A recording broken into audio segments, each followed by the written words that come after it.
Good evening, everyone. My name is Jyoti Sharma, and I will be taking this week 11 content for the course Environmental Quality Monitoring and Analysis. And the live session will be from 6 to 8. This is my introduction that right now I'm a PhD student in ISER Bhopal, and my master was from FRI Dehradun, and my undergraduation was from Kiranimal College, Delhi University. I already have cleared UGC NET GRF and also ICR NET. Right now, I'm a PMRF research fellow, and that's why I have the responsibility to teach either online or offline. And yeah, and I also have some past NPTEL experience of taking the live classes for the courses such as air pollution and control, environmental chemistry and microbiology, basic environment engineering, and pollution abatement. So, this past experience will surely help me to teach this course in a very smooth manner. Uh, this is how we will proceed.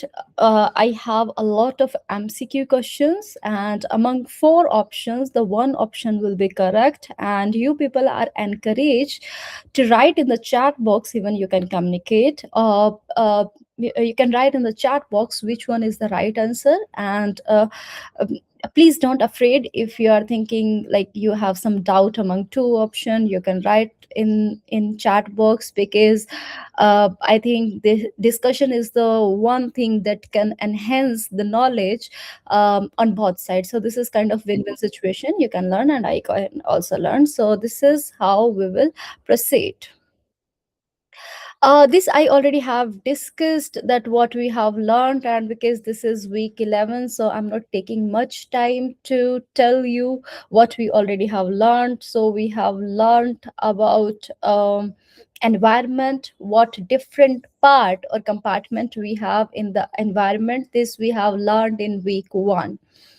In week 2, we talked about the partition. If there is any chemical, that chemical can move from one compartment to the another compartment, but there is a tendency of that chemical to be in particular compartment. So what is that tendency, how we can calculate that tendency for that chemical? We learned about the partition coefficients in week 2. In week 3, we started to talk about if we are having some sample of any chemical, then, and if we want to analyze this, what things that we need to take care of. For example, how good is your instrument is, and if I'm saying how good is your instrument, it means I'm talking about the accuracy of the instrument, the a precision of your instrument.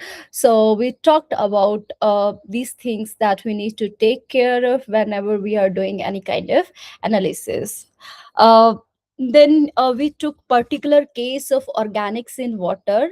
So yeah, my default example is the benzene. So if we have benzene in the water, then how we can analyze this? So first step is just to extract the benzene from the water to some solvent, and then that concentrated benzene we can give to the instrument to tell us the concentration of the benzene.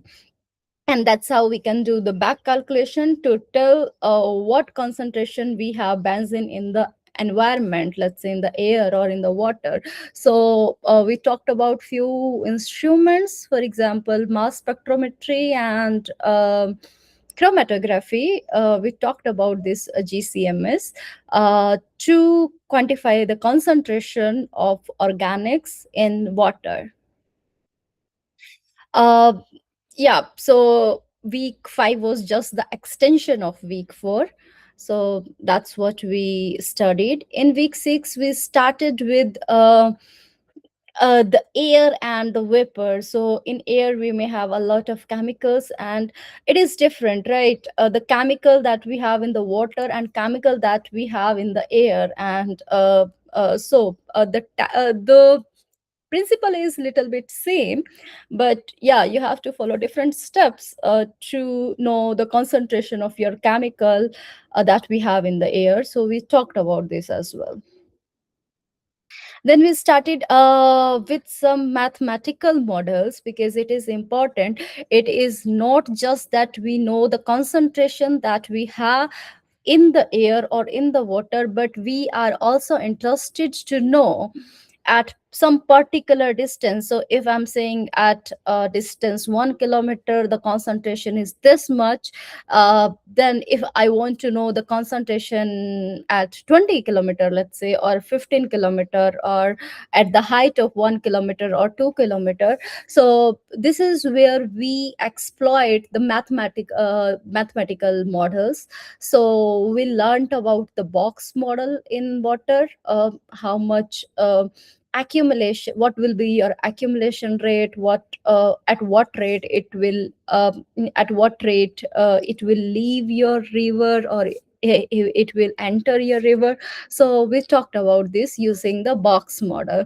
And very important that we learned is plume behavior, lapse rate, and mixing height. This is the part of air. And if we want to calculate the concentration of any chemical at particular time and particular dimension, x at xyz direction, dimension, then this is based on how your plume is moving based on the meteorological condition. We learned about this. And whether your climate is stable, sorry, whether your atmosphere is stable or not. So we learned this using lapse rate and the mixing height. So this is how we started to learn more about how we can design the equation for your environment purpose. In week 8, we started with the air modeling. So this is dispersion model using, and mostly we talked about the Gaussian dispersion model. It means the in the center we have the highest pollutant concentration, and at the tail we have the spread, and that's how this is giving us the less concentration. And based on this Gaussian plume model, we can yeah we can tell at dimension x and xyz what will be your concentration of any pollutant. uh, Even taking care of the stability of your atmosphere. Okay, so in week 9 we started with the interface mass transfer, and till now we are just expanding this more and more, even if even in week 11. So this is the topic that we started with, and I think we will end this in week 11 only. So we started with interface mass transfer. So this is something that if you have any chemical, and that chemical is moving from, let's say, water to air, then there will be a interface between this water and air that will create the resistance. So we need to calculate that resistance, and just to calculate that resistance in the interface or at the boundary is difficult or near to impossible thing for us, because the thickness of this boundary is in at molecular scale. So we tried to do some simplification, the first thing. Secondly, we tried to get such interface concentration in a different way, by using equilibrium. So the first thing is we simplified it using some equilibrium, assuming some equilibrium condition, right? And that's how we started. So we talked in interface mass transfer. We started with a flux, and flux is nothing but your mass rate multiply per area. So, and we learned that flux can be due to diffusion and maybe due to bulk, or you can say using the convection flow. So we learned about the diffusion fixed law, and then we also learned about the how wind or air can or even the speed of your water, so the flow rate that we have, based on that it can move, and that's how there will be some flux. So we learned about this. And in interface mass transfer, we learned individual mass transfer coefficient and the overall mass transfer coefficient. And later on we studied resistance, overall resistance and resistance at one side at a time. So we try to cover this in week 9. Week 10 we started to take the example if there is air and water exchange. So if we have a chemical in water, and then if it is a moving to air, then how much resistance or what will be your mass transfer coefficient. So we started to learn about this, and then we started to touch on this sediment water exchange. So we started with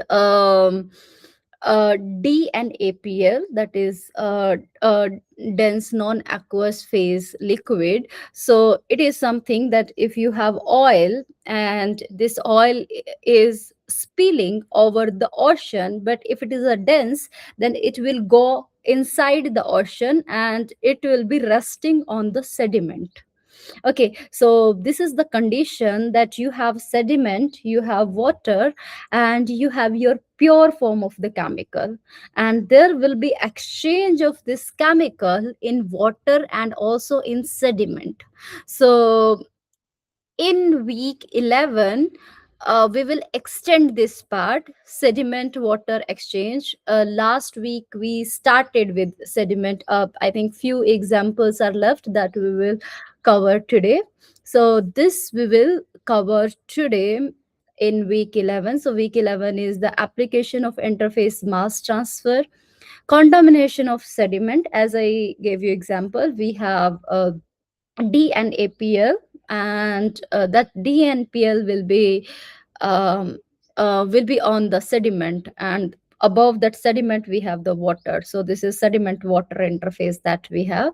And and we will try to make it complex because this is unsteady state release from the sediment. So it means that the release of your D and APL from sediment to the water is dependent on a lot of things. Porosity, it depends on the porosity, it depends on the gradient, it depends on the time. So that's how it is making unsteady state. So first we will start with few numericals that we are left with in week 10, and then we will start with week 11. The most important thing that I wanted to convey is that the week 12 will be on Sunday. So I will be taking live class on Sunday, that is the 12th, and the last class, the extra class, will be on 14th, Tuesday. So two classes are left, one on 10th, one on 12th, and another is on 14th, so Sunday and Tuesday. So now I'm moving with the content. Yeah. So this is week 10 numericals, a few numericals that we needed to understand. Okay. So what is given is the non-air side mass transfer coefficient for this species A, and that is given 5 multiplied by 10 raised to the power minus 4 meter per second. Diffusivity is also given. Diffusivity for A chemical and for B chemical. And there is some scale factor is also given, this N, that is a zero point 0.5.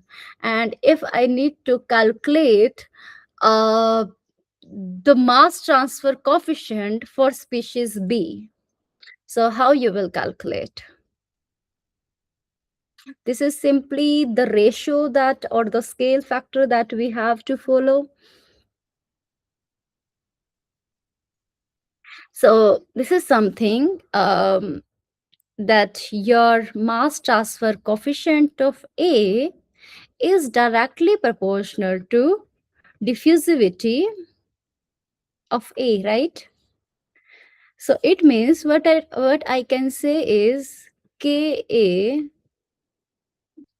divided by Kb is equal to dA divided by dB, because diffusion is directly proportional, and then this is your some scale factor that you have to follow, that is n.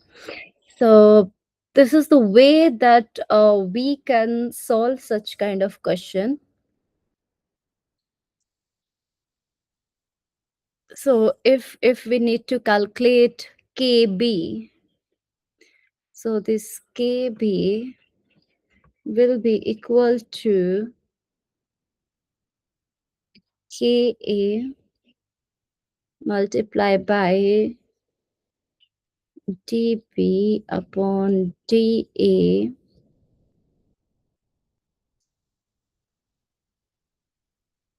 and then something n.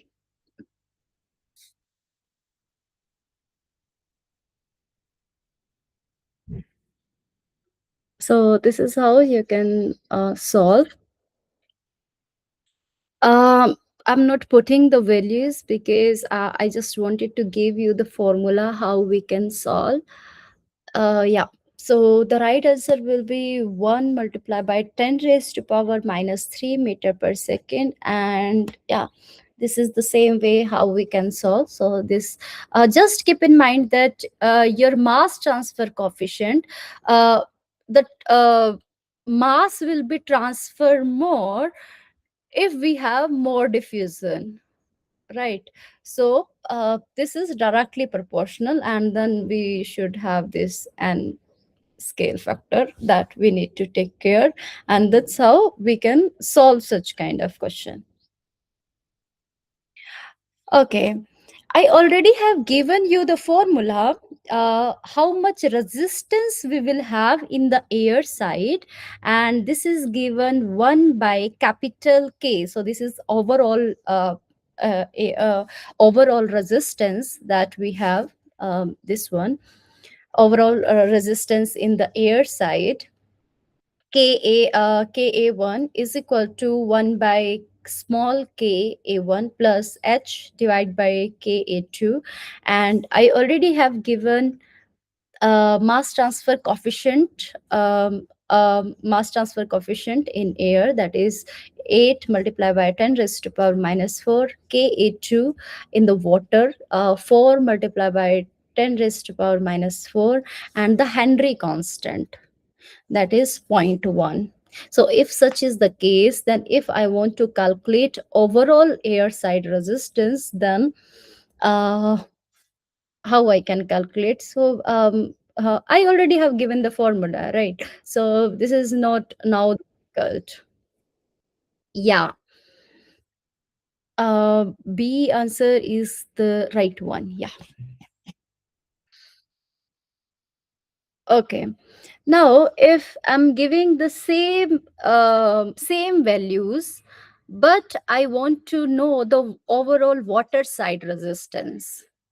Now I'm not giving the formula because I'm expecting that you people know already the formula for the water side overall resistance. So if Ka1 is given, Ka2 is also given, and Henry is also given. So the same values, but I want the resistance for water side.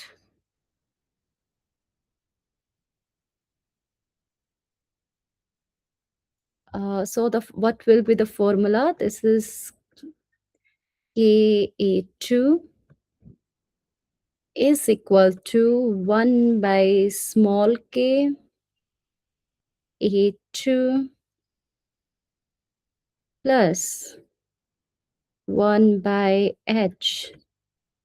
Whenever it is, if it is a water, then this will be inversely proportional. If it is a air, then this H will go on the numerator, right?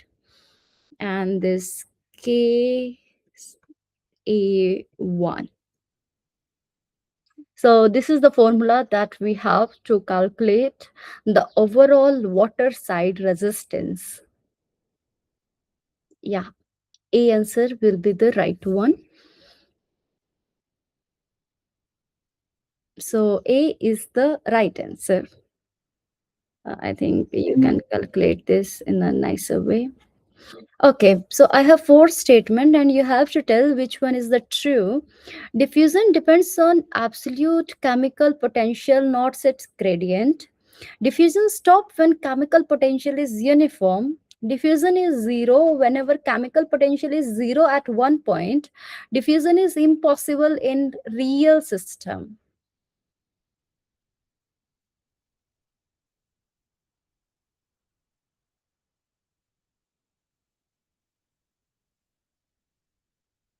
Uh, you have to tell the right statement related to the diffusion. uh, when diffusion will be zero, when diffusion will stop, or what are the factor on which this diffusion depends on.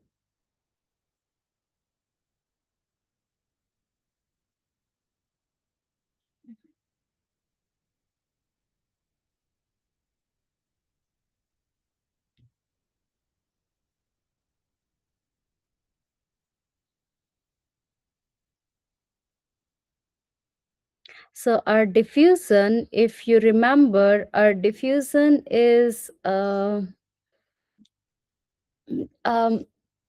if you remember that the flux that we had, flux is due to diffusion and also due to your convective or the bulk flow, due to bulk flow. And if we talked about the diffusion, then we learned that this diffusion is minus this is the diffusivity coefficient, this is diffusivity coefficient, and dc by dz.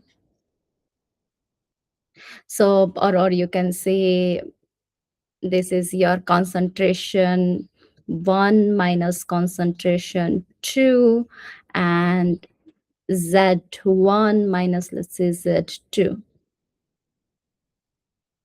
And we learned that okay, yeah, I agree with this, that B answer is the right one. And why this is the case? So so just take the example that you have water, and in water you are just putting sugar in it, and you are not stirring it. You just kept sugar at the bottom, but without doing anything, what will happen after some time? Few sugar drops or blocks will be dissolved in the water. Why this is the case? This is not the bulk flow, this is not due to the flow rate or due to the velocity, this is due to the diffusion, right? And this diffusion is dependent on the chemical potential. Okay, the chemical potential that we have. So but this chemical potential is not the absolute. We should have the gradient of the chemical potential, right? So here, if it is not gradient, then this is the wrong statement, because we should have chemical potential. So this is something that if we have z0, so this is the interface and this is z. So at the interface, what will be the concentration? So or what will be your chemical potential? So I'm writing here Cp, that is the chemical potential. So chemical potential at z is equal to 0, and chemical potential at z. So so how we will determine if there will be diffusion? So we can determine diffusion only if we are having the gradient in this too, right? So either you can write cpz is equal to 0 minus cpz, and we are also changing this z my z node minus z whatever you are saying. There may be inverse case, that is z minus, so this is based on what reference you are taking. So based on that, these values will be on left and right side. But just keep in mind that absolute chemical potential is not important for us. For us it is important to calculate that gradient. Okay, so first is not the right option. The second is yes, the diffusion will stop when chemical potential is uniform. If here if it is a 5 and here also if it is a 5, then there will not diffusion. But this is near to the impossible case that your chemical potential will be same at two places. Okay, so yeah, diffusion will stop when chemical potential will be uniform. Diffusion is zero whenever chemical potential is zero at one point. No, no, this is not the case. Let's say if here the value is zero, but here this is 5. So this is creating the gradient. So this is the opposite thing, right? We should have the gradient. We are not talking about the absolute. We are talking about the gradient. So even if chemical potential is zero at one point, it doesn't mean that there will be no diffusion. There will be diffusion until or unless the chemical potential is same at the true point. Diffusion is impossible in real system. No, this is opposite thing that most of the time um, diffusion will be always there in the real system. So yeah, B answer is the right one. Okay. A dissolved solute A that evaporate from water to air. Which statement is correct? The riverside driving force is C star A1 minus C A1. The air side driving force is C A2 minus C I A2. The overall air side form may be written using bulk air concentration and equilibrium air concentration corresponding to bulk water concentration. The overall coefficient require direct measurement of interfacial concentration.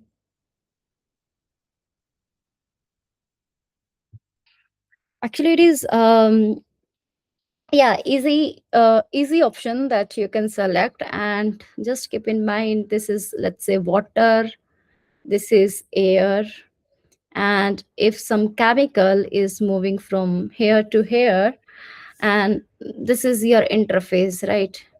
This is, let's say, this is your interface or the boundary in the water side and in the air side. So if we are calculating the driving force, so what will be the driving force in the water side, in the air side, and yeah, based on that, what will be the condition if we are moving from water to air?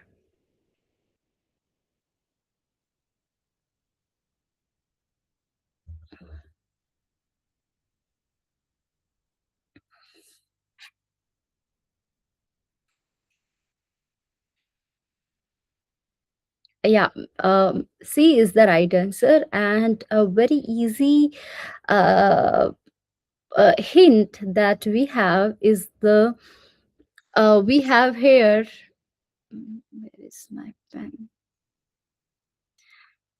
So here we have one, and one is for air, right? So this will be the air side thing. This two is for the water. So this will be the water side thing.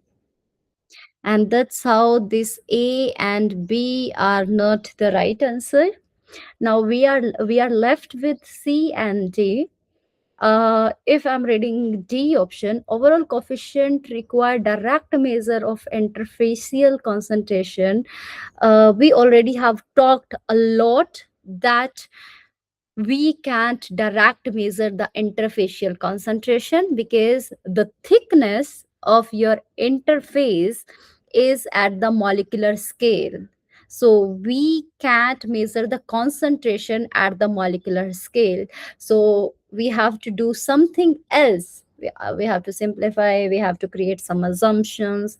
And yeah, so that's how we can't direct measure the interfacial concentration. So this is also not the right option. The right option is overall air side foam may be written using bulk air concentration and equilibrium air concentration corresponding to bulk water concentration. So this one is the right answer. So yeah, C is the right answer. Okay, just to make you remind again that because this formula is very important, that's why I'm asking again.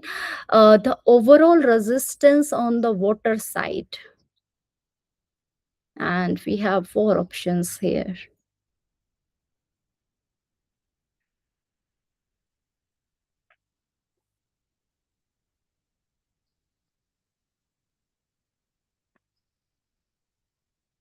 Yeah. So yes, D answer is the right one, and we already have understood that. Just keep in mind, if it is the water side, then your Henry constant will be inversely proportional. If it is the air side, then obviously these will be changed. Air side mass transfer coefficient will come at the first place, and this will be at the second place, and H will go above in the numerator. So yeah, so this is water side, and from there only we can calculate the water side, air side also. And these two formulas are very important. Even the derivation of these two formulas are important for us, and we already have learned this in week 10, I think. Okay. The important thing that we have, and week 11 is mostly on one fact, that this constant mass transfer coefficient, either it is A21 or A12, we can't measure it directly. We can't measure it directly. We have some correlations. We have to rely on some correlation. Based on that, we calculate these mass transfer coefficient, air side and water side. Okay.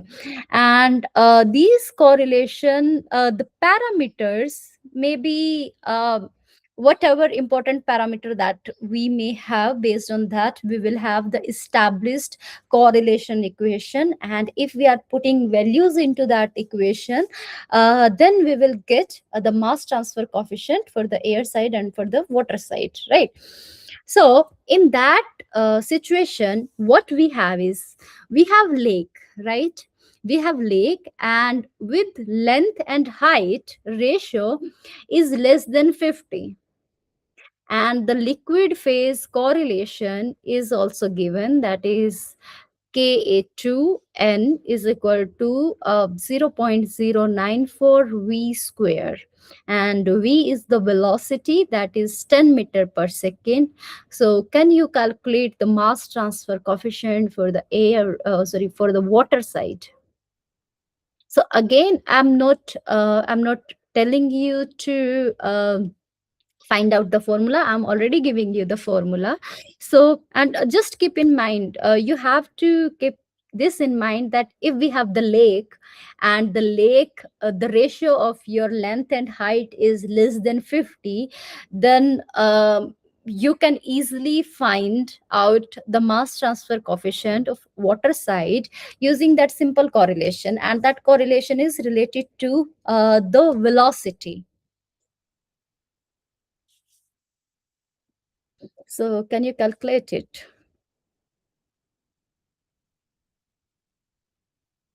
So this is nothing but 0.094 multiplied by 10 raised to power 2. Is it? N is not given, then we can ignore right now. It may be that N value is just 1.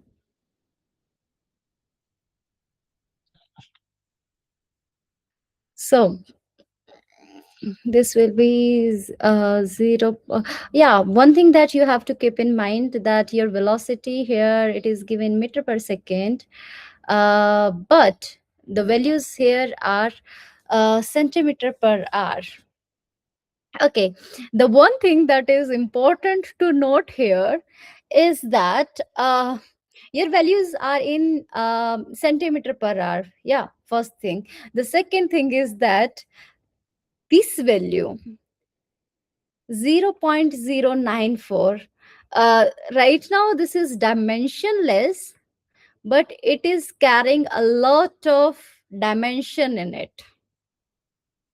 Okay, so it is something that whatever velocity is given, so let's say if it is a meter per second, if velocity is given and if you are multiplying with this number, then it may be that you are getting the values in centimeter per hour only, because there may be some conversion factor that are already taken into here into the consideration. So that's how, because a lot of conversion factor already have taken into consideration in this 0.094 only. So even if we are multiplying this 10 raised to power 2, that is 100, even then our value will be simply in centimeter per hour. So I know this is confusing, but yeah, this is just I wanted to say.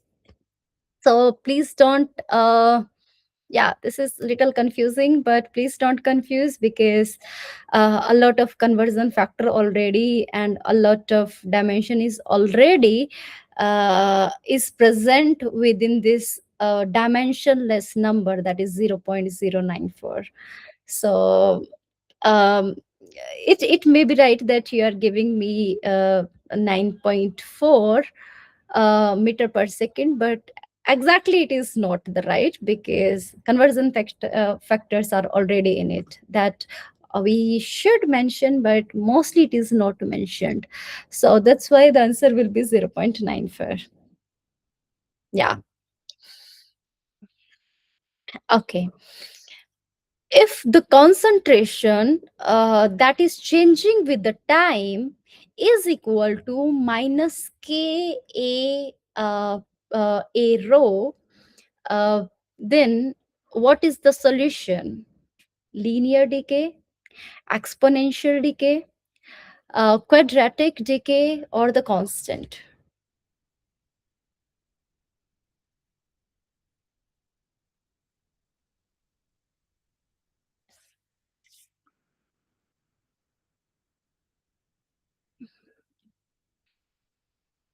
If such is the condition, uh, that volume multiplied by change in concentration per time, per change in time, is equal to minus k a, and rho is again the concentration. So this is how we can solve this. Yeah, so this is exponential decay, because we already know about this, right? The change in concentration with time, if it is directly proportional to the concentration itself, then this will come under exponential decay, right? This is your first order reaction. And because we have volume here, then yeah, we have to take into consideration here area, and this is again your concentration, and this is your one coefficient, and this equation, so this equation is following this one, and this one is related to your exponential decay.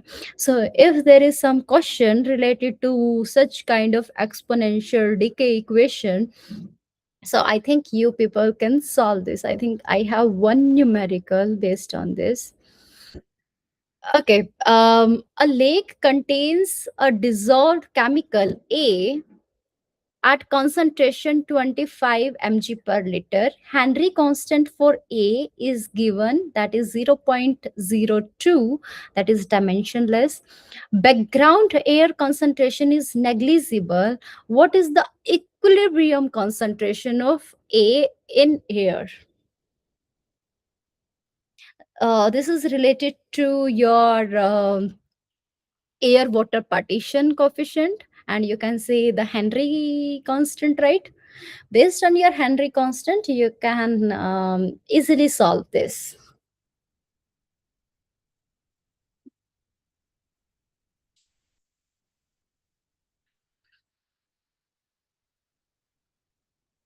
So is it something that your concentration of A in air at the equilibrium is equal to the Henry constant and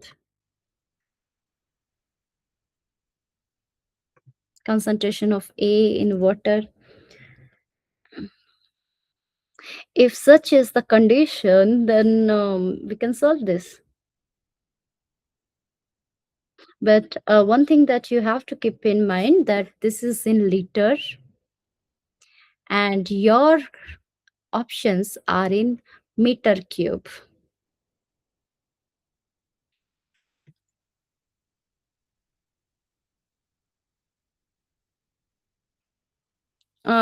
Such kind of we have learned, right, this, if the two things are in equilibrium, then the concentration we have in the air in the equilibrium will be equal to the Henry constant multiplied by the concentration that we have in the water of A, or opposite to it. What do you think?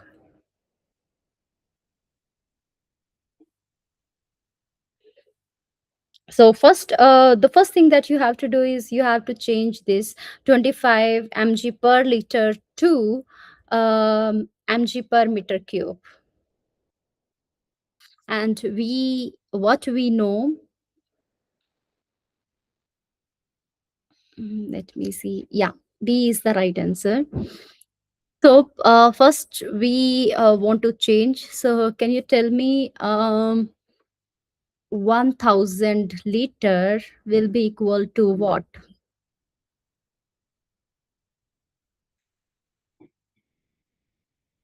1000 liter is equal to 1 meter cube, is it?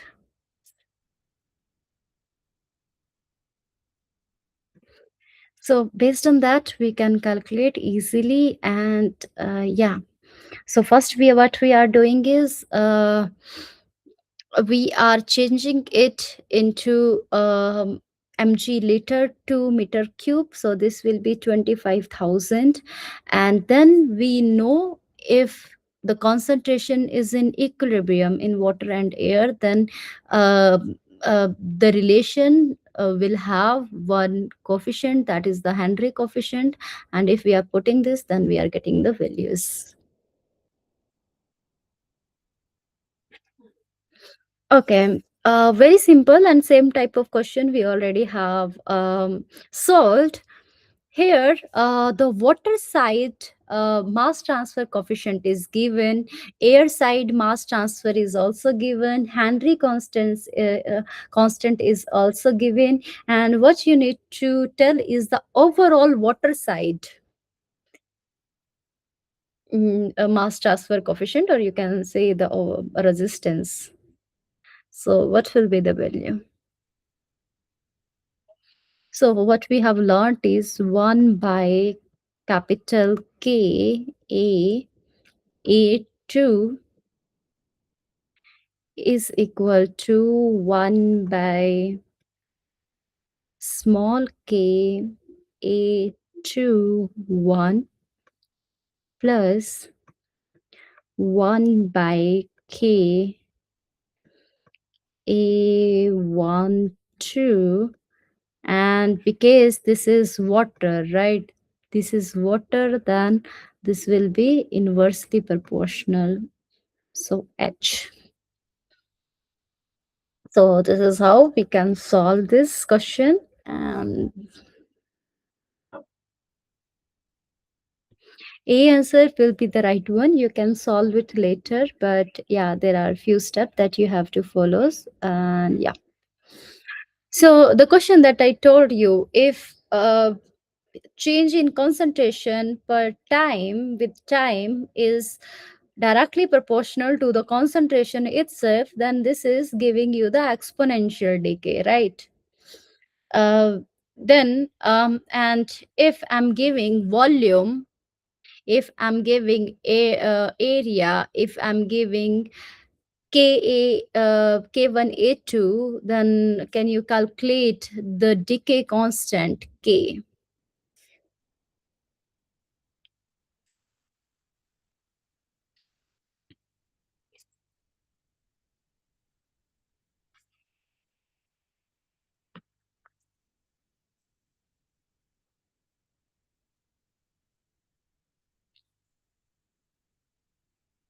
You just have to solve this dc upon dt is equal to minus kc, and you have to put the values.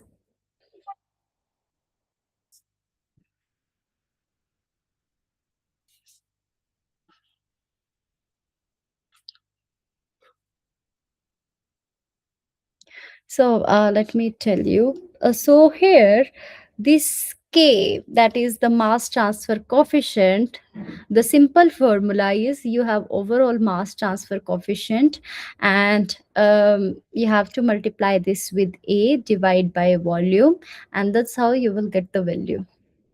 Very simple.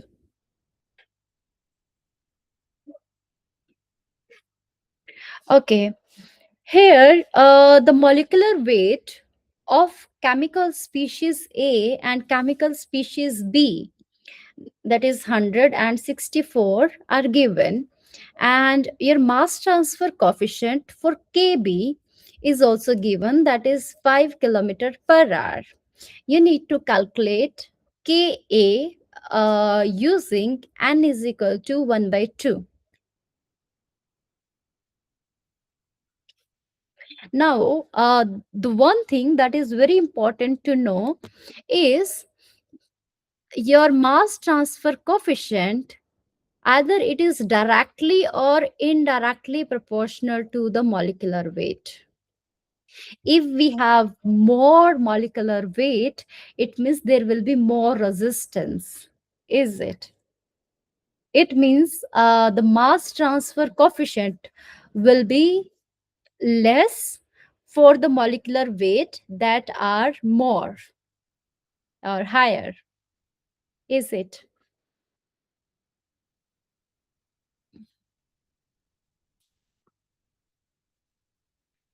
So based on this, you can solve.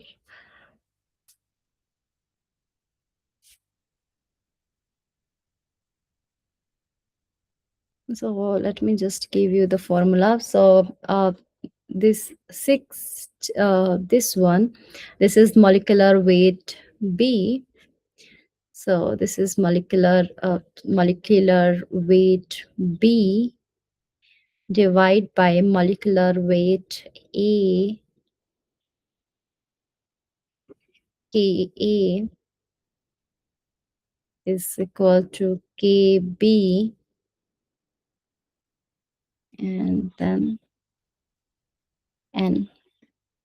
So so just see this thing, that your mass transfer coefficient is inversely proportional to the molecular weight.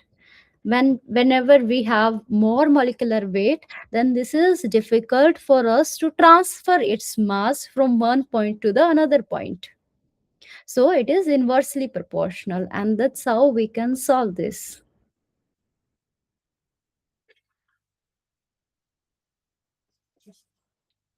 Okay, a very simple question it is. If dissolved chemical has concentration in water, that is 10 mg per liter, Henry constant is also given 0.05, air is clean. It means that in air, the concentration of A is 0. And K2A1 is also given 2 multiplied by 10 raised to power minus 5. What is flux?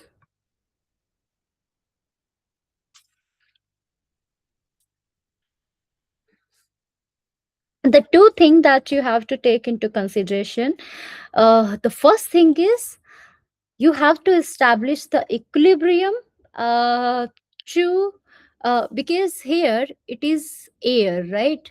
This is air side. So you need the value for, let's say, C1, or let's say for C star, or for the C, you should have for the air side, right? But what is given is that the concentration at the water side. So using Henry constant, first you have to calculate the value at the interface for this chemical A at the interface in the air side, and then you can calculate the flux because the overall coefficient is given. So is it something like that? This is flux. Flux is equal to K. This is 2A1. And just take the condition here. If we have here water, and here we have air, and air is clean. Air is clean. It means the concentration of A in air infinity, or you can say, you can also write this one, initial, is 0, right? But the concentration here on the water side interface, here the concentration of your A will be more. Okay, so this you can write CA1 equilibrium, because this is equilibrium with Ha2. Is it? So what we are assuming is that whatever we have a value of your chemical A in the water, that will make the equilibrium with your interface on the air side. Okay, and if there is the equilibrium, then we can establish the equation using Henry constant. If we can establish the if we have this one and we have this one, so we will have some gradient between these two. So what we can write here, C star A1 minus C node, means the air originally or initially, the concentration of A in air. And we know that the air is clean, it means this is 0, right? So the first thing that we need to calculate is the concentration of A in the air at the interface, that is in equilibrium with the concentration of A in water that we have. So establish that equation using Henry constant, and then multiply this with the overall air side mass transfer coefficient, and that's how you will get the value. Is it? This is really easy one, because the air is clean, we do not have any value, so we are just putting it as 0. So this is 0.02, let me tell you. So first you have to calculate mg per liter to meter cube. Then you need to calculate the equilibrium at the interface air side, the concentration of A, that will be Henry constant multiplied by your concentration that you have in the water side, and in the flux you have to multiply with the overall air side coefficient, right? Because the value is 0. So this is what we have set here. So this is how A answer will be the right one, and this is 0.01. If there is any problem, you can let me know. Otherwise, this is very simple problem that we can solve easily. Okay. For A, this is just the extension of last question only. For the clean air condition, which is correct? Rho infinity A1 is equal to 0. Rho I A1 is equal to 0. Rho I A2 is equal to 0. Rho infinity A2 is equal to 0.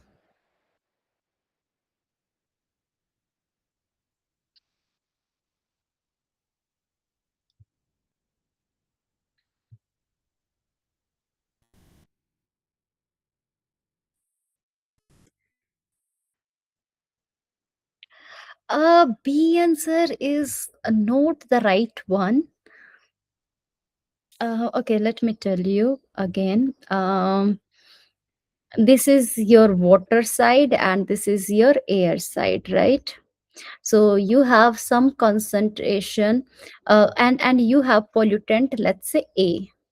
Okay, so you have concentration A and 2. This will be something, and what we are seeing is that it is moving from water to air. So the concentration of A in water is something. Okay, let's say the value is X. If it is the clean air, it means the concentration of A in air will be equal to 0. And then we have the interface. Interface in the water side and in the air side. So this is water side and above one is the air side. Okay, so what we are saying is that whatever concentration we will have here in the interface in the water side, it will be equilibrium in this air side, and this what we call is CA1 star. Okay, so because as I told you, we already have some concentration in the water.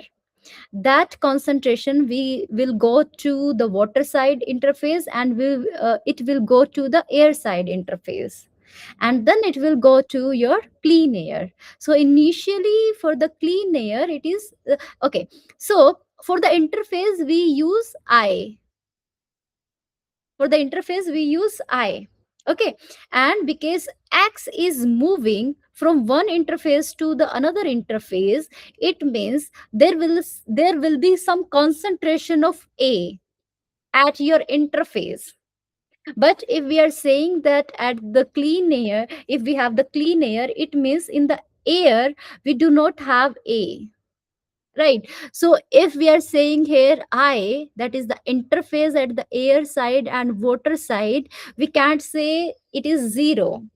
It has some value because it is moving from water side to the air side and through that interface. So it can't be 0. Okay, then it means here if it is talking about the infinity, so this infinity means it is more away from your interface. Okay, so let's say this is your interface I, and this is here the Z is equal to 0, and this is air side. The thickness is 0 at the interface, and here the thickness is infinity.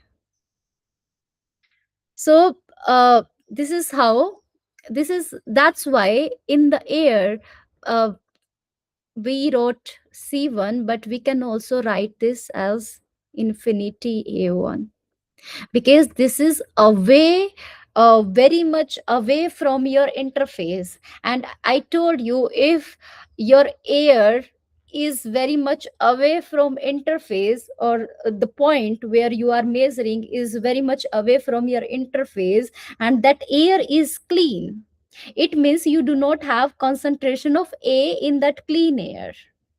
So what we can say is, here we can write this is C infinity A2, at that here, and here at some point z. And if we are saying that z is equal to 0 at the interface, so z is equal to infinity, it means we are talking about the air that is more away from your interface. And because our air is clean, it means we are putting this value 0. So that's how A is the right answer. At the interface, we have some value. It can't be 0, right? Because it is moving from the water.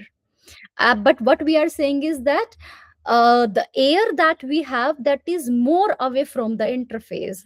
It means still there is no diffusion with that. Let's say if it is a uh, if we have water and air interface at let's say at 500-meter from sea level, and if we are measuring at 3 or 4 kilometer away from this interface, and at that place the concentration of A is 0, so we can tell that this is like C infinity or rho infinity A1.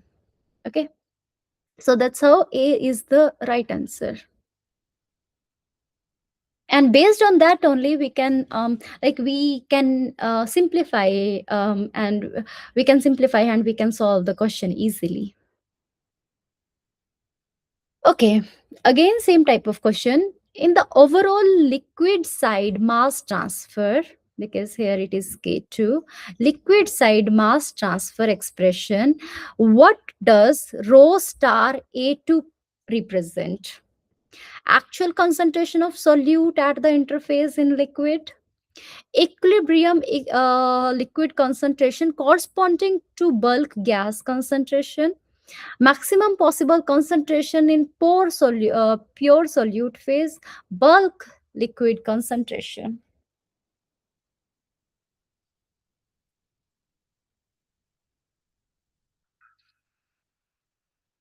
Yeah, so B answer is the right one. And how this is, so if we are saying that rho A2, rho star A2, it means it is moving from water to air.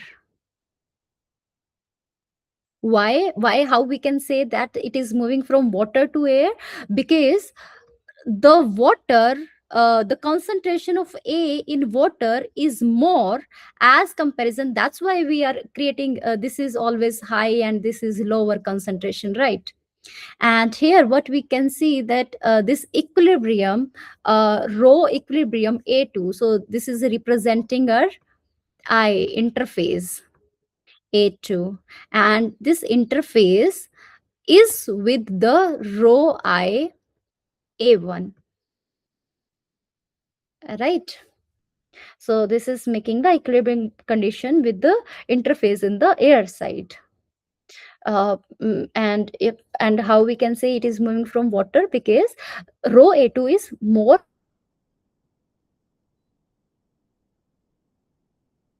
this one, rho star A2 is corresponding is equal to this rho I A2, and this is in equilibrium with rho I A1. So that's why B answer is the right one. Using Henry law, the equilibrium liquid concentration corresponding to bulk gas concentration is given by rho star A2 is equal to rho infinity A1 by H. Rho star A2 is equal to H rho infinity A1. Rho star A2 is equal to rho infinity A1 plus H. Rho star A2 is equal to H divided by rho infinity A1.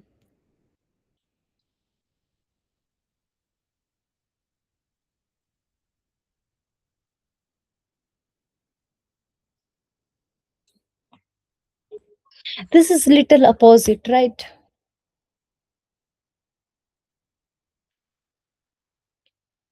What we already have learned is that we have rho A1 star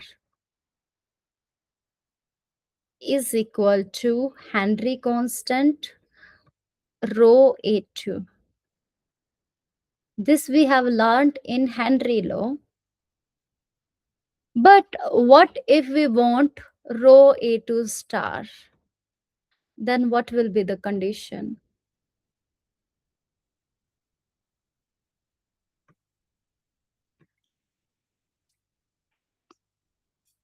We already have learned that this Henry constant is related to uh, A that we have, and A in the water and air using the Henry constant. Yeah. So A will be the right answer. And yeah, here we can have some simplification and assumptions. So, what we are doing is this one is moving here, then this one will go down H. But here at the equilibrium, we are not taking it the equilibrium, but we are saying this is the infinity. So, it is away from your interface. Okay, and that's how we can also calculate rho star A2. Okay, for a DNAPL spill into water, the flux from sediment to water. You have, let's say, sediment here, and you have water here above that, and you have sediment here. And if you have that spill here, and if that spill is moving from sediment to water, then how you can write the flux? And you have written the flux here, that is Na is equal to capital K A2 and rho star A2 minus rho node A2. And you have to tell the physical meaning of this rho star A2 minus rho node A2.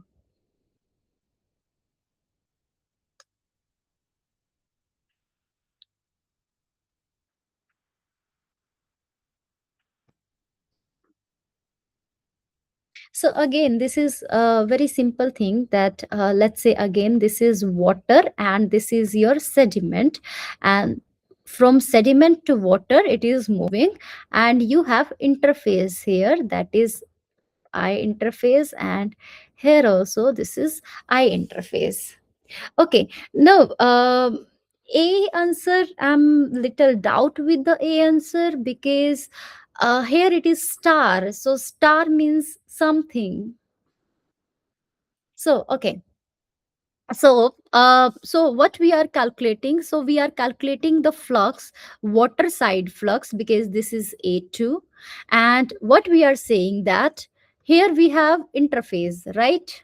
So here we have interface, and obviously the concentration of A at the interface, the concentration of A will be more as comparison to the water that we have. So what I can write is rho I A2 is more as comparison to rho node A2. Is it? Because your chemical is moving from sediment to water, then you have this water interface. It means the concentration of A will be more at this interface as comparison to the water, because it will go later, it will cross first the interface and will go to the water, right? So it means at the interface it will be higher.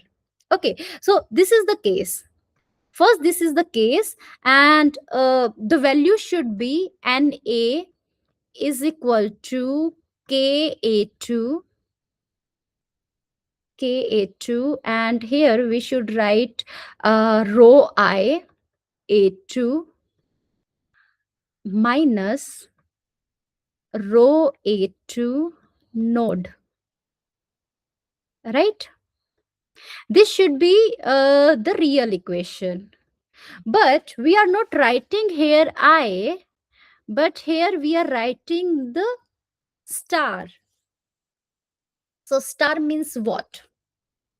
So what we are saying is that this sediment have some concentration of A that will go to the interface in the sediment side, and it will go to the interface at the water side, and there will be equilibrium. And here equilibrium means what? It will be saturated. And that's how we are having this star, is it?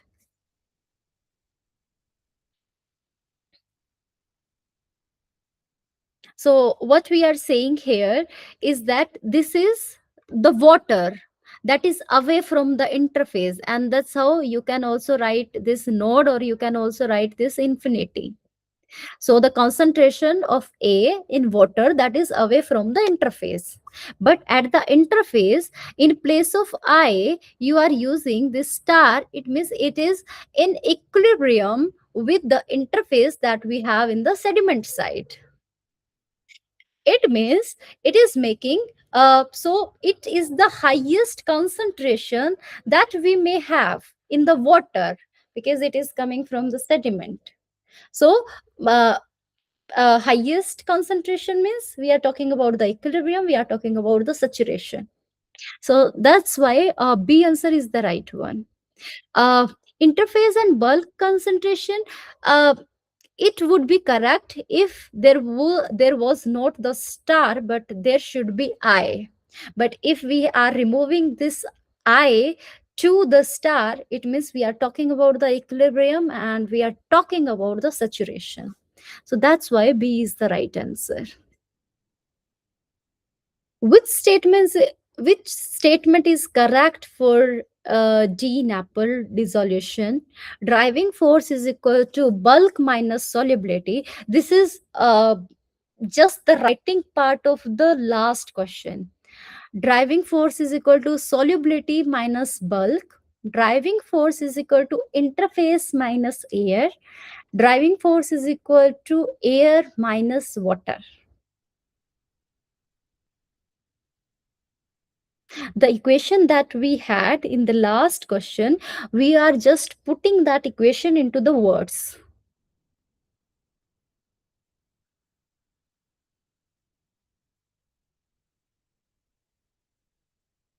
Should I show you that equation again? Yeah, this was your equation. And this is your driving force, right? This is your driving force.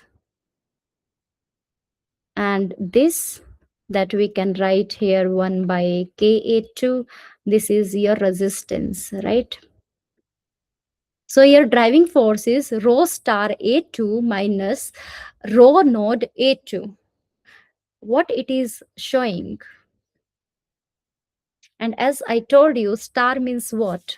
We talked about this one, right? Deviation from saturation in water, driving force based on deviation from saturation in water. So, yeah, based on that, I think you can have some hint.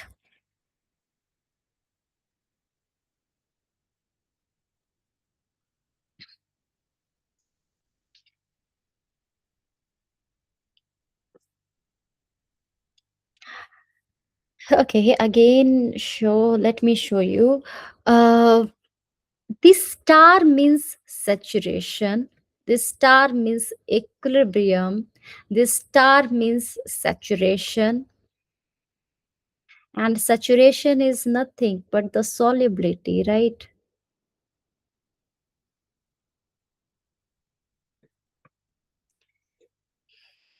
This is rho node means this is bulk.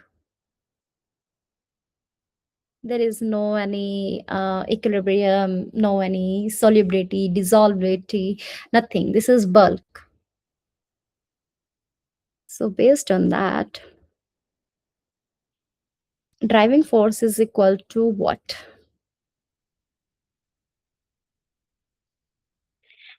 Yeah, so this is because we are talking about the saturation means your highest solubility, right? And then node, we have rho node means we are talking about the bulk, we are not talking about the equilibrium or anything. So your driving force is solubility minus bulk. Which condition increases volatilization most? Low wind speed, high wind speed, high molecular weight, low diffusivity.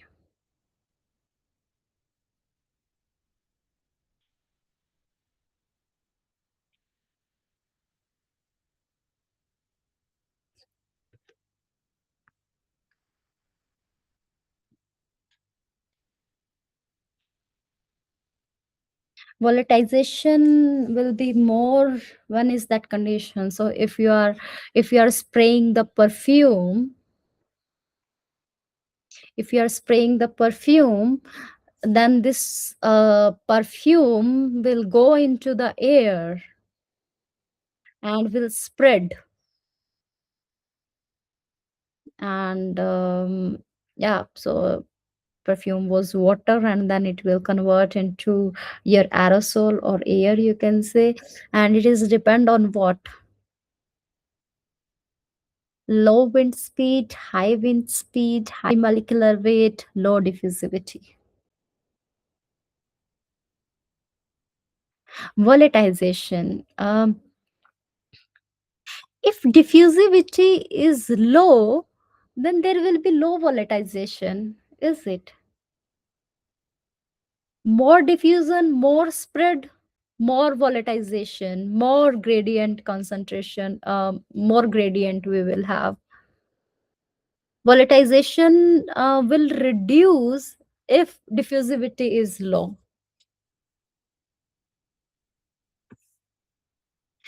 It is very simple that if you are cooking something and if you are switch on the fan, then the cooking smell will go far away. Your volatilization will be more with the high wind speed, because it will again create the space and it will help the spread, and then this will again give you some space for this vapor to go and spread, just because due to wind speed. So volatilization will be more when there will be high wind speed. Volatilization will be more when there will be more diffusion, and diffusion, more diffusion, wind speed can help for the more diffusion. Uh, Low molecular weight is helpful for the volatilization. If you know that if we have alkane, right? We have alkanes, and the alkanes which have molecular weight low, mostly are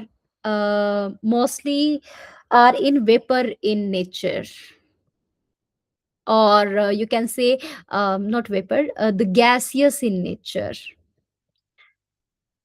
They make vapor, and they spread easily.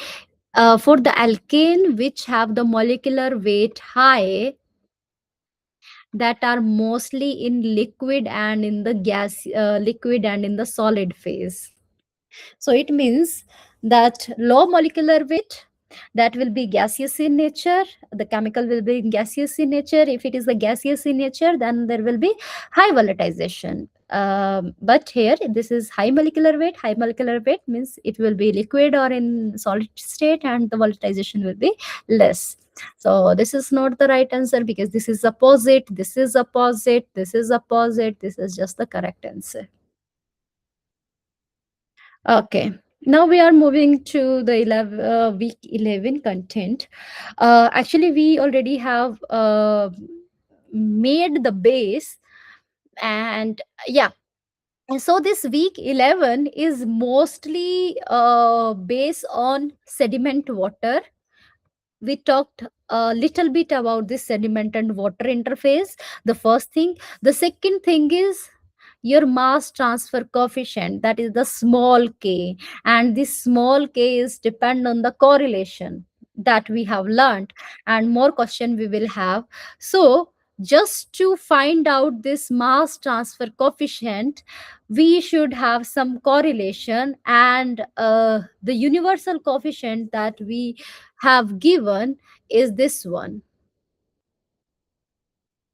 that is NSH. So this SH is the Sherwood number. Alpha N beta Re, this Re is Reynolds number, and N gamma Sc, this is the Schmidt number. Okay, so based on this correlation, and this correlation is not very simple.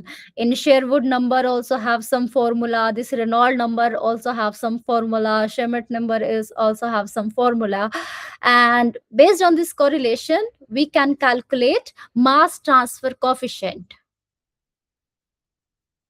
This is very important for us to know, to know the flux and all, right? So the question is, this is the correlation by which we can calculate this mass transfer coefficient. If Sherwood number is using Ka1 but places Da2 in the denominator, what is the main flow? What is the main default that we will have in the Sherwood number? Phase inconsistency in coefficient and diffusivity. Reynolds number should be omitted. Schmidt number become dimensionless twice. Alpha must carry a unit.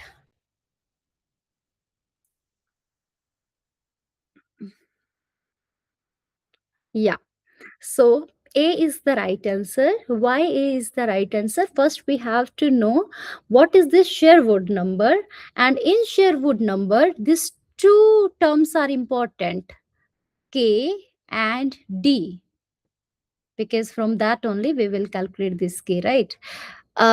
But if we have this Ka1 that is in the air phase and this is in A in water phase, then this is how we will do the blunder, because the phase should be same for the coefficient and for the diffusivity. But first what you need to learn is what do you mean by Sherwood number and what is the formula for this. So yeah, A is the right answer, but let me explain you more about this. So yeah, what we have learned is Reynolds number we have and the Schmidt number we have.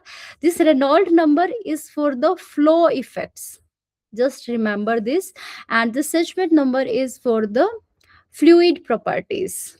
Okay, and this correlation will help us to solve for this mass transfer coefficient without going for differential equation. That's why this is very important. This equation is very important for us to know this mass transfer coefficient. The second thing is the Sherwood number. So the Sherwood number is the ratio of convective mass transfer to the molecular diffusion. And we have K here, this is mass transfer coefficient. And we have L, that is the length. And D is your molecular diffusivity. Okay, so that's why this is, because this is diffusivity, this is your convective mass transfer. So that's why what we are saying, this is the ratio of convective mass transfer to the molecular diffusion. Now if we are calculating for one phase the Sherwood number, either we can write this one a1 Ka1L by Da1, or we can write Ka2L divide by Da2, but we can't mix it, right? Because each phases has different viscosity, have different molecular structure, and also have different diffusion behavior.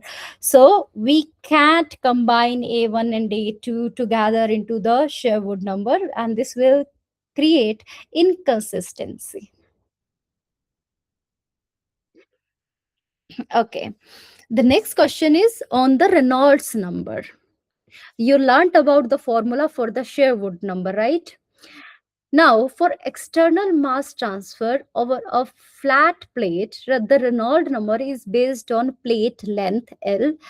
To remain correct, Sherwood number should also be based on boundary layer thickness, plate length L, hydraulic diameter only, molecular diameter.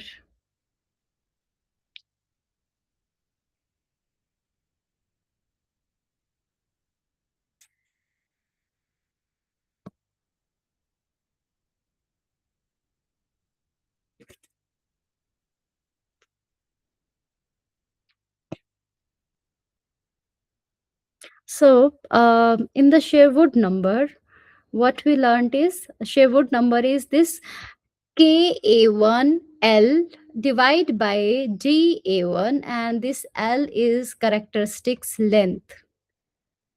Okay, and in Reynolds number, we also have some plate length, that is L. So to remain correct, the Sherwood number should also be based on, no, A is not the right answer, B is the right answer. Uh, this length can be anything, right? This length can be in the form of diameter, that length can be in the form of length. So if we are having this plate length L in the Reynolds number, so in the Sherwood number also, this should reflect the same thing. Otherwise we can't put L into the same formula. So that's why the plate length should be L also for the Sherwood number. B1 will be the right answer. And boundary layer thickness. So we are not talking about the thickness, but we are talking about, let's say, the length of the river or length of the pipe, right? If Reynolds number have the plate length, that is L, the Reynolds number should also have that L means length, not the thickness, not the diameter, not any molecular diameter, nothing. The factor should be same, L in the Reynolds number and in the Sherwood number. So just see the formula for the Reynolds number. So this is REL. So here we have U, that is the free stream velocity. L is the distance from the leading edge, that is the plate length. And here mu is equal to kinematic viscosity. And this L should match with the Sherwood L. Yeah, so this L.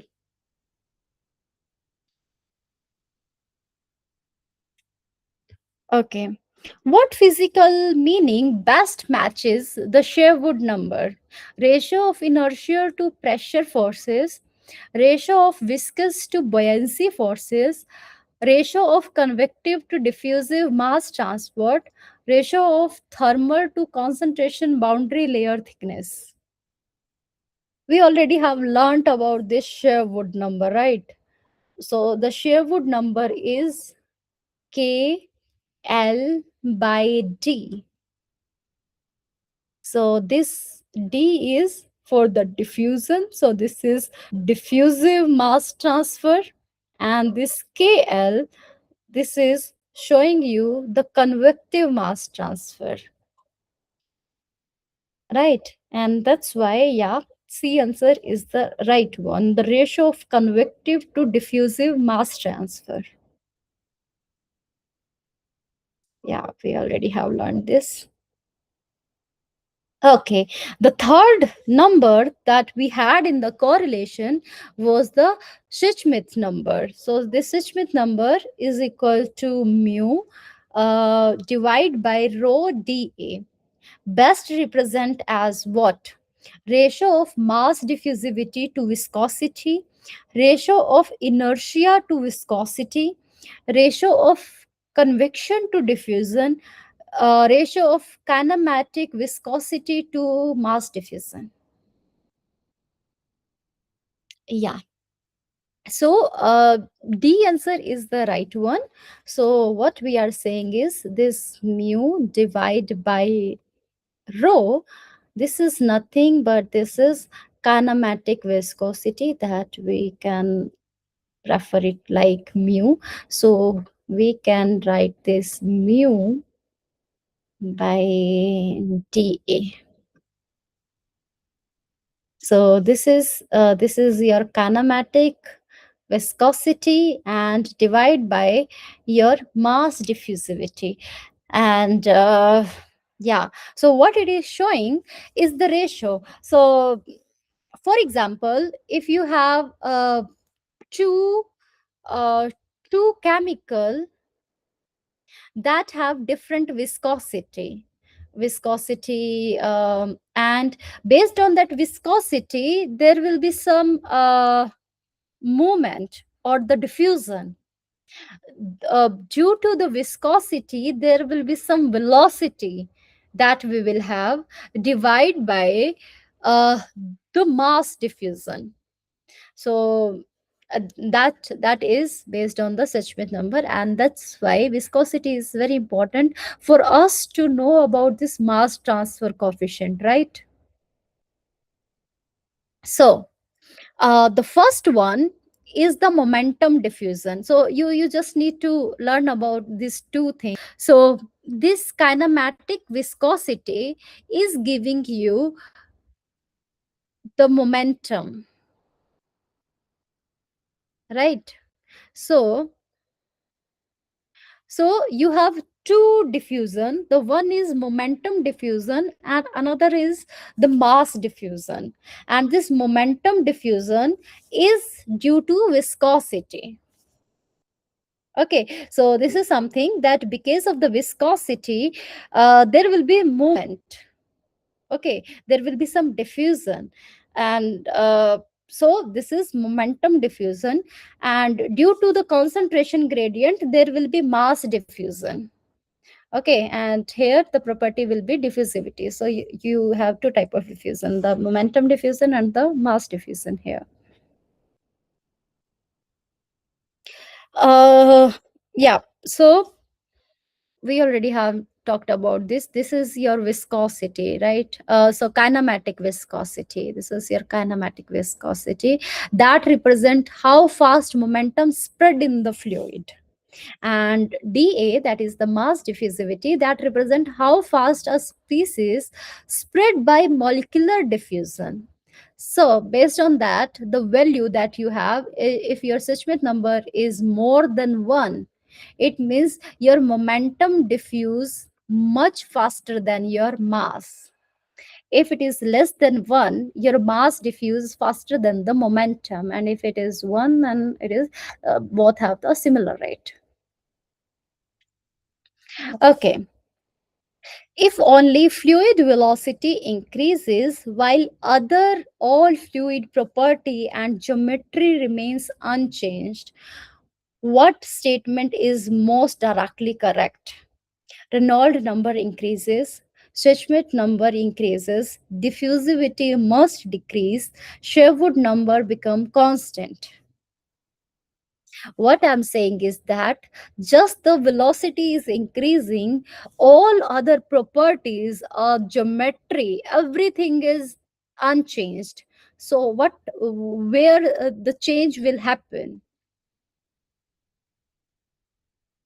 And what we have learned is we have Sherwood number, that Sherwood number is equal to alpha, then you have Reynolds number, then you have some beta, and then you have some Sedgwick number, you have gamma, right? So if fluid velocity will only increases, then what will happen? Which number will increase and what will happen? Yeah. A Reynolds number increases. Yeah, because the Reynolds number only have velocity term, and based on this, yeah, so this will increase, and there is no any direct connection with this. So because it is directly correct, so yeah, A is the right answer. Let me show you.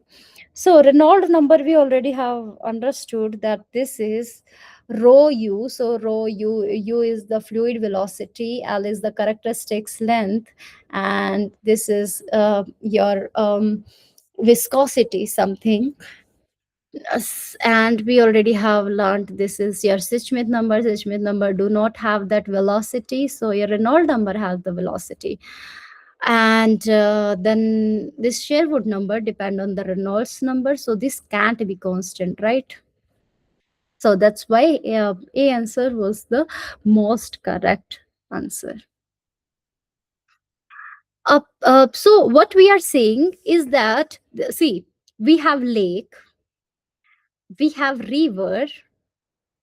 Within river, let's say, we have laminar flow, we have turbulent flow. In the lake, lake may be stratified, lake may be non-stratified. River may have different length and height, right? So based on these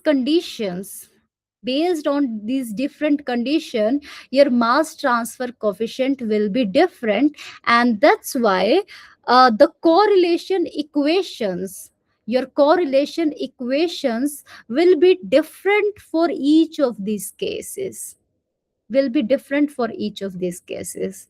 So that's why we are taking cases one by one, and we are learning what will be the right equation for particular type of case. Okay, so here what is that, a flat plate air side correlation is being used for the mass transfer from the water surface to air, which is the most careful interpretation. So we have four options. It is exact because the interface looks flat. It may be used approximately if no better option exists. It is invalid for any liquid surface. It is valid only for when Sedgwick number is less than 1. So what we are saying is that we have correlation for the air side flat plate, right? And we want to use it for the mass transfer from the water surface to air. Okay, we have correlation for the air side, but we want to use it for the water side for the mass transfer. So can we use it? We have some correlation to calculate the mass transfer coefficient for the air side, but we want to calculate mass transfer for the water side using the equation that we have. And can we use that particular equation for the mass transfer in the water side? Can we use it?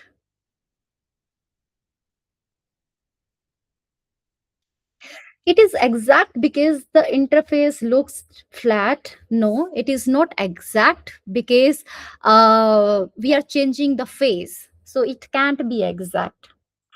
It may be used approximately if no better option exists. Yeah, in we have to follow some assumptions, and if we do not have any such correlation equations, then yeah, we can use it if we do not have better option. So this is one.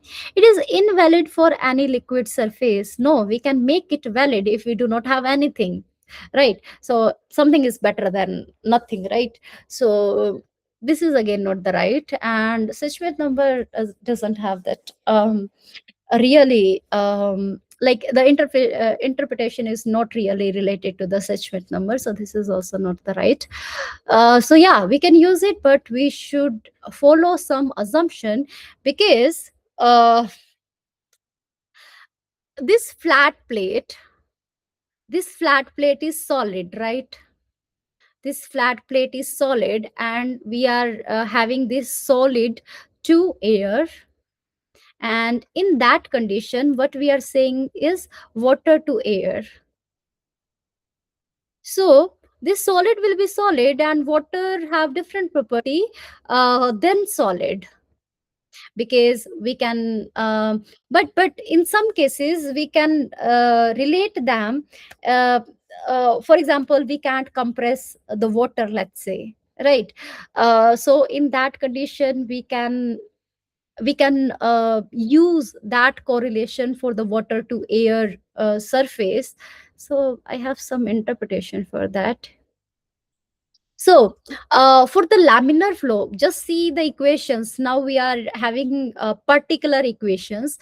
If we have laminar flow over the flat plate is solid, and over the solid we have water, and water is having the laminar flow, then we have this equation. Based on this equation, we can calculate the mass transfer coefficient. Okay.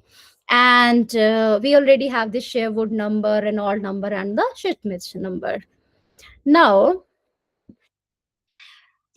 these equations are derived assuming we have stationary solid phase. As I told you, we have the flat solid, and then we have the water that have the laminar flow.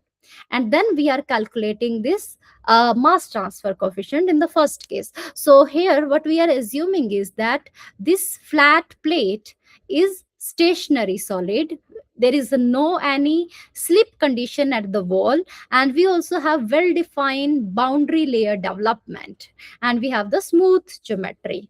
But if we are having this as a water and this as air, and if we are making this flat flat plate similar to the water, then there is some discrepancy, because water is not the rigid boundary. The interface is also mobile. There may be surface deformation, there may be interfacial motion due to the shear. Then obviously mass transfer coefficient in these two cases will not be same. But if we do not have anything, then we can use this flat we can use this flat plate and water relay flat plate air to water and air relation. We can use this, since we but just keep in mind we do have different cases also here. Yeah. Now we have another equation. As I told you, right? For mass transfer coefficient, for different cases, different factors are important. Now we are having the quiescent lake, and in quiescent lake, there is the correlation with no imposed velocity, because the lake is not moving air. So the velocity is not important for such kind of lake. Here, what is important is the temperature difference, that is Ti minus T1. That mainly indicate what? Forced convection by bulk flow, natural convection from density gradient, shear driven turbulences, surface renewal by waves. I will give you the correlation equation for the quiescent lake also. But yeah. Yeah, B answer is the right one. Natural convection from density gradient. So here there is a no role of Reynolds number, which is related to the velocity, right? So it means if we have quiescent lake, the correlation equation will be little different from the normal river or something, right? And yeah, here the correlation will be related to the temperature differences. So quiescent lake means we do not have any velocity, and if we do not have any velocity, then we do not have any convection. Okay, so it means we have temperature difference that will create the density difference that we can write in such kind of equation. So this is your density initial and later based on your temperature initial and later, and beta is your thermal expansion coefficient, and based on that you will have some motion. For example, if you have warmer fluid, it means it will have lower density and it will rise. Opposite to it, if you have colder fluid, that will have higher velocity and it will sink. And if it is rising and sinking, it means it is creating the motion. This motion is not due to that velocity, advection velocity, but it is due to the buoyancy driven motion, right? And because it is the buoyancy driven motion, that's why this is the natural convection. So here we can also calculate driving force per unit volume. Just putting these things. And these things, it is from the density, and then we are changing this density to the mass, and that's how we are having such kind of equation. And this is very important actually. The natural convection is characterized by Grashof number. So this is the Grashof number. So this is G beta. G is your gravity, acceleration due to gravity. Beta, this is your thermal coefficient. Ti and T1, this is your temperature difference. L3, and at last you have mu square. Okay, and based on that, I think I have one or two question. Okay. The next question is, why should one verify how an empirical C interface correlation was originally developed before applying it to a real problem? Because Sediment number is undefined in seawater, because seawater viscosity is also always constant, because validity depend on similarity of conditions, because Reynolds number is not used in filled systems.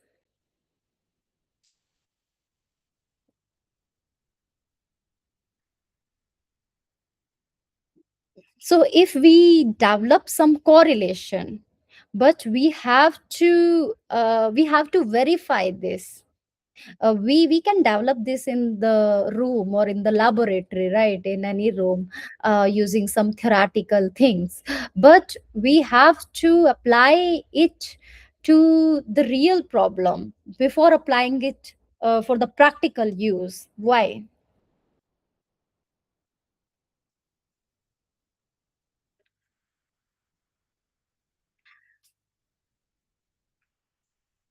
So this is something that you have created the equation, uh, but this equation is valid only for particular kind of case.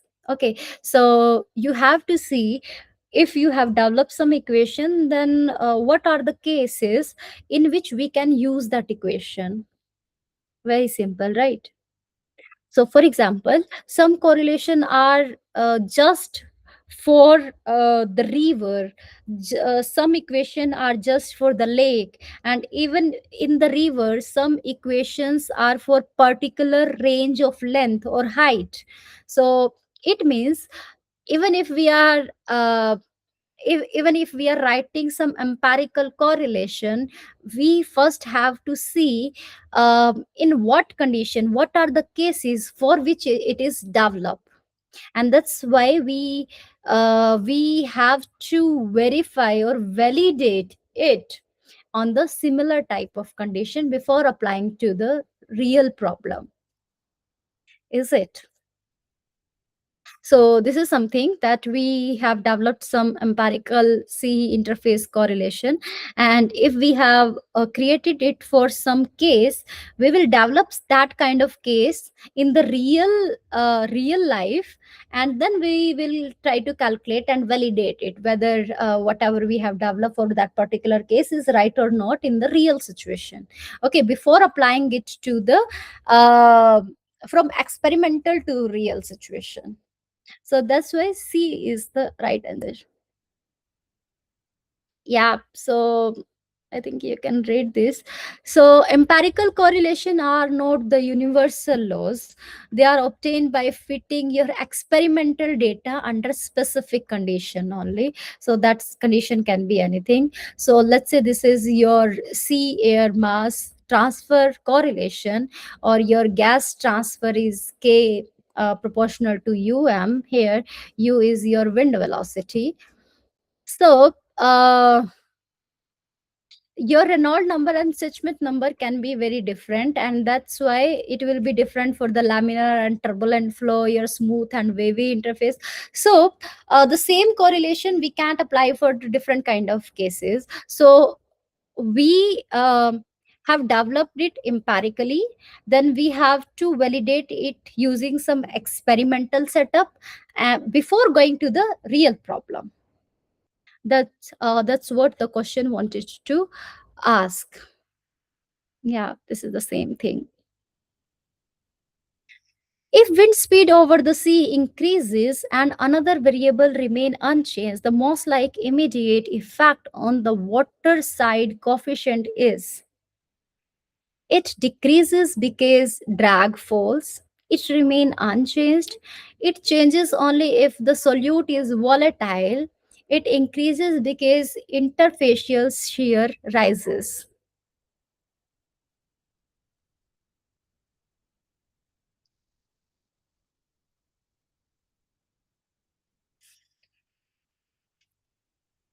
For example, you have sea, and over sea you have the wind speed.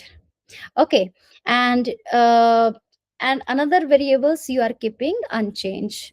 And now, so the first you have sea, and in the sea you have some chemical, and that chemical is going to, let's say, air.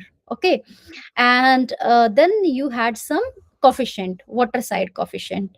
Then another case is you have sea, and over sea you have the wind that is flowing, and then you will have that water side coefficient. That water side coefficient, when there is no wind, so there was just the air, that water side correlation will be different, coefficient will be different from when the ocean had no air above it. So what will happen?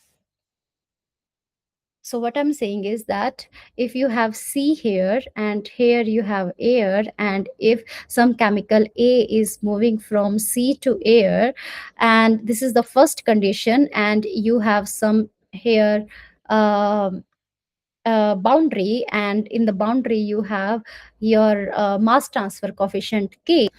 In the second situation you have air, you have C, and here again you have that mass trans coefficient K, but here wind is flowing here. Then this mass transfer coefficient will be different from this mass transfer coefficient on the water side. Why? And what will happen? What is the difference between this K and this K? The mass transfer coefficient in this case will increase. Why? Because there is the interfacial shear will rise. There will be some stress that we will have from the wind on the boundary of the sea, and that's how it will mix the things. It will thicken the boundary, and if it will thin the boundary, then it means it will increase the mass transfer, and it will increase the mass transfer coefficient. So D answer is the right one. So if we do have air above the sea, it means your interface boundary will be shrink. Okay, and if it will shrink, it means your mass transfer coefficient will be high, and there will be more mass transfer. And that's why D answer is the right one. I have explanation for this. So if wind speed increases over the water surface, it creates shear stress at the interface, and this shear stress is given by the velocity of the air, CD concentration, and u square. So this is the wind speed. So it means your shear stress is directly proportional to the square of velocity. So if you are increasing the wind speed, that will increase your shear stress, and that's how your mass transfer will be more in that condition. I think this is not important for this is important actually. So we know that this is your mass transfer coefficient, and this is your diffusivity, and this is your thickness, and you know that this thickness will reduce. If this thickness will reduce, then mass transfer coefficient will increase. It means there is the more mass transfer will happen if such is the condition due to the shear stress. So this is something like that. If we have low wind, surface is calm, weak mixing, thick boundary layer, and small mass transfer coefficient. If we have high wind, surface is disturbed, strong mixing, thin boundary layer, and if there is a thin boundary layer, then large mass transfer coefficient. The next question is, in a wind enhanced bottom water coefficient for an unstratified lake, air velocity matters mainly because wind increases mixing that affect the bottom interface, air directly dissolves sediment, sediment number is measured in air, bottom transfer is independent of water motion.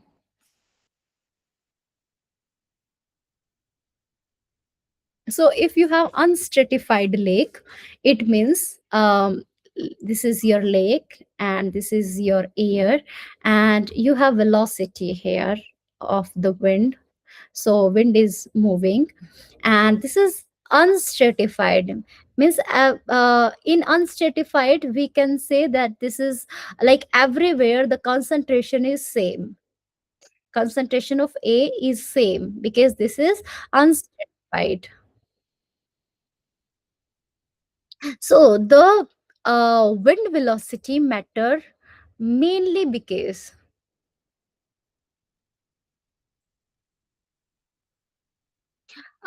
D is not the right answer, because as I told you, this is unstratified, and you will have we talked about here the shear stress we will have on the boundary, and because of that shear stress, and if it is unstratified, obviously there will be some effect at the bottom also.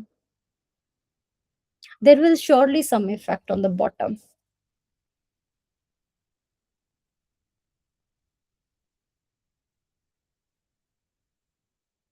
Should I go with A? That is the wind create mixing that affects the bottom interface also.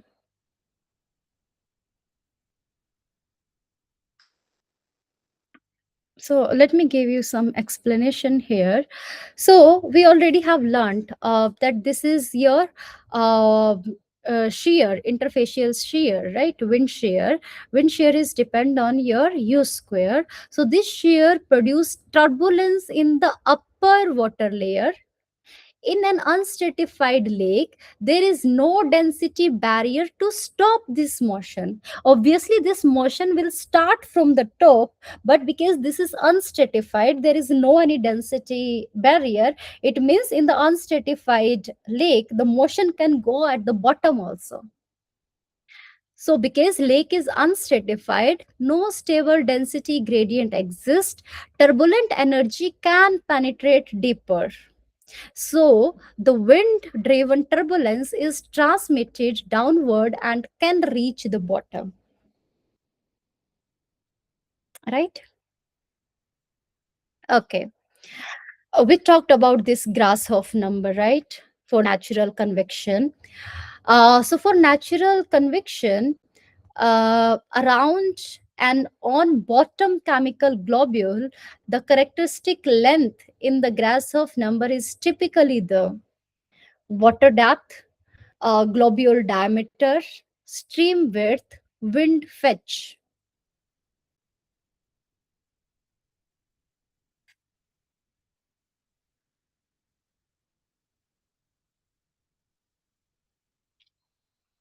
So here the length that we have will be the globule diameter. As I told you, in the Sherwood number and in the Reynolds number, we had that L, that was the characteristic length. And in one question, what I told you, if we have flat if we have flat plate, and if we flat plate length is we are considering as L in the Reynolds number, then in Sherwood number this should also be L. This should not be the diameter or thickness, something like that, right? So if we have chemical globule, if we have chemical globule, then this characteristic length that we will have is the diameter, globule diameter. So that's why B answer is the right one. So this is your Grashof number, that is gravity due to acceleration beta. Then this is the difference in the temperature L3, and this is L3 is the characteristic length, and this is mu square. And this one L3, that is the characteristic length, is directly proportional to the size of your object. And that's how we are taking the globule diameter. So we stop here, and we will continue on Sunday. The timing will be from 6 to 8 only. So our next class is on Sunday, and another class will be on Tuesday, and that's how the course will be completed. So we stop here, and we will continue on Sunday from here only. So thank you so much. Have a good food and good night. Thank you so much. Thank you, Lakshmi. So you can leave. Yeah.